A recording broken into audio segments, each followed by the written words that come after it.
Welcome. In front of me I have an Android phone, and in this video I am going to show you how you can enable the Google Play Store if it's been disabled on your device. So let's get started.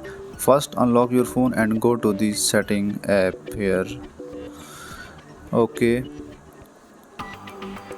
Now scroll down and find the option called apps or app management. Tap on this. Depending on your brand, once you are inside, tap on app list or see all apps. Now scroll through the list and look for Google Play Store, or you can search for Play Store. As you can see here, the Play Store is showing as disabled. Tap on it, and at the bottom you will see that option says called enable. Just tap on enable, and the Google Play Store is now active again on your phone. Now go back to your home screen and you will see the Google Play Store icon is visible.